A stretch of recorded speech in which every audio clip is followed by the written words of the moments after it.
Hello, welcome to Ken Studies CAPF AC 2020 last 30 days series में आज हम day number 26 देखेंगे अंडर मिशन 3 स्टार। अब जैसे जैसे आपका डे क्लोज आता जा रहा है, आई नो कि आपका एक तरह से जो है क्यूरियोसिटी बढ़ता जा रहा है, थोड़ा सा कुछ के मन में टेंशन आते जा रहा है, लेकिन आपको यही टाइम है कि अपने को कूल रखना है, ठीक है। तो आज हम पेपर वन में जो क्या करेंगे कि solve the sample test the PDF of which you will find in Telegram group. Telegram group में जो हम पीडीएफ आपको प्रोवाइड कर रहे हैं उसका आपको सोल्व उसको करना है। आप देखो, ये इसको सोल्व करोगे, ठीक है। इसको सोल्व करोगे तो मैं अभी आपको पीडीएफ जैसे ही वीडियो आप एक तरह से देखोगे तो आपको ये पीडीएफ मिल जाएगा आपको, ये में टेलीग्राम में। अब टेलीग्राम में पीडीएफ इसको आप डाउनलोड करोगे, उसको सोल्व करोगे और इवनिंग में उसका सॉल्यूशन आपको मिल जाएगा, ठीक है। तो इवनिंग टाइम में आपको इस पीडीएफ का सॉल्यूशन भी मिल जाएगा सेम टेलीग्राम ग्रुप में। तो आप पहले सोल्व करो अपने आप से, ईमानदारी से, पूरे 2 घंटे में उसको सोल्व करो, देखो कहाँ हमसे गलती हो रही है, कहाँ हम अटेम्प्ट नहीं कर पा रहे हैं, तो आप इसको प्रॉपर तरीका से विदिन टाइम 2 आवर्स में आपको सोल्व करना है। Once you solve, you will get the solution, ये वो इवनिंग में आपको मिल जाएगा। पेपर 2 में करना है कि पेपर 2 में भी सेम चीज़ है, right the paper which you will find in the Telegram. Telegram group में आप वो पाओगे। तो इसका देखो, हम एसे और रिपोर्ट और आर्गुमेंट इसका थोड़ा-सा डिस्कस कर दे रहा हूँ, और जो कंप्लीट पीडीएफ है, वो कंप्लीट पीडीएफ जो आप इसको आज मिल जाएगा, वो उसको टेलीग्राम में भी वो भी मिल जाएगा, और लेकिन इसका जो डिटेल सॉल्यूशन होगा, वो आपको कल मिलेगा। तो इसको भी लिखोगे। देखो, पेपर 1 का जो डिटेल सॉल्यूशन है पीडीएफ अभी क्वेश्चन पेपर का मिल जाएगा, और फिर आपको शाम में सॉल्यूशन। लेकिन सेकंड पेपर का जो है क्वेश्चन पेपर आपको अभी मिल जाएगा टेलीग्राम ग्रुप में, लेकिन उसका जो डिटेल सॉल्यूशन होगा वो आपको कल मिलेगा, आप उस चीज को देखोगे। तो civil society revolution in India. तो civil society revolution in India, civil society कहीं ना कहीं देखो डायरेक्ट वो कानून बनाने में काम नहीं करता है, लेकिन बहुत सारी चीजें हैं जिसमें सिविल सोसाइटी जो है वो अहम भूमिका निभाती है। कहीं भी एक लॉट ऑफ प्लेसेस होता है ना, जब सोसाइटी अवेयर होता है, सोसाइटी जागरूक होता है, सोसाइटी एजुकेटेड होता है, तो कहीं ना कहीं उसका प्रभाव जो है कंट्री पे पड़ता है, राज्य पे पड़ता है, एरिया पे पड़ता है। जिस भी जस्ट इमेजिन करो कि आप केरल देखो, केरल और बिहार दोनों में डिफरेंस है। या फिर आप जिस भी प्लेसेस में देखो जहाँ लोगों में अवेयरनेस है, जहाँ सिविल सोसाइटी अवेयर है, वहाँ जो है चीज़ें डिफरेंट होती है। तो इस पे आपको लिखना है। नेक्स्ट आपका importance of renewable energy in 21st century. Renewable energy को आप इग्नोर नहीं कर सकते हो। This is the era of renewable energy. Renewable energy में आप 21st सेंचुरी में देखोगे, इंडिया पहले कोल बेस्ड एनर्जी पे बहुत डिपेंडेंट था, कोल, पेट्रोलियम और या फिर कन्वेंशनल।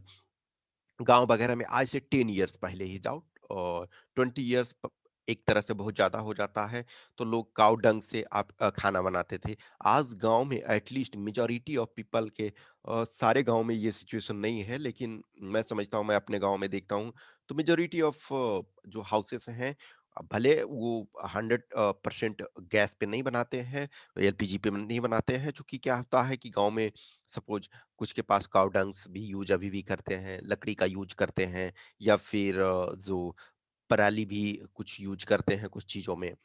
लेकिन हम रिन्यूएबल एनर्जी को इग्नोर नहीं कर सकते हैं, खास करके सोलर एनर्जी, आपके विंड एनर्जी, फिर आपके बहुत सारे जो टाइडल एनर्जी वगैरह है, तो टाइडल एनर्जी वगैरह को अभी हम बहुत अच्छे तरीके से यूज़ नहीं कर पा रहे हैं।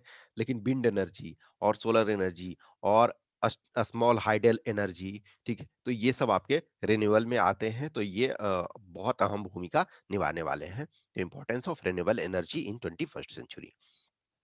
इसमें देखोगे कि इंडिया इनिशियली जो है, जस्ट इमेजिन करो कि शुरू में जब यूपीए गवर्नमेंट थी, तो 2022 तक के तहत हमने 20,000 मेगावाट सोलर एनर्जी का टारगेट रखा था।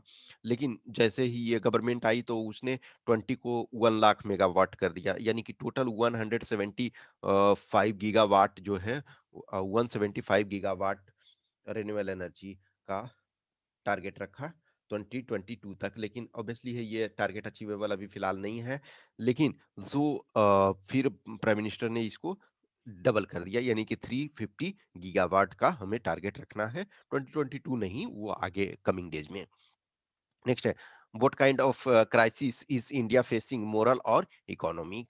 तो हम किस टाइप के क्राइसिस को फेस कर रहे हैं? नो डाउट इकोनॉमिक क्राइसिस अभी आप सब लोग अवेयर हो कि due to lockdown and all economy का बहुत बुरी स्थिति हुई, तो आप इसको लिखोगे। फिर impact of digital revolution on internal security in India, ये इस ऐसे को हम ऑलरेडी डिस्कस कर चुके हैं। नेक्स्ट है, world can not afford the third world war. First world war का आपके जो भी है इस यानी कि 1920 में 1920 में जो बरसाई की संधि होती है, बरसाई की संधि, तो कहते हैं ना सेकंड वर्ल्ड वार का बीज जो है बरसाई की संधि में छिपा हुआ था। तो 100 ईयर्स इसके पूरे हो गए। ये फर्स्ट वर्ल्ड वार जो है हाउएवर 1914 से लेकर के 1980 तक चला।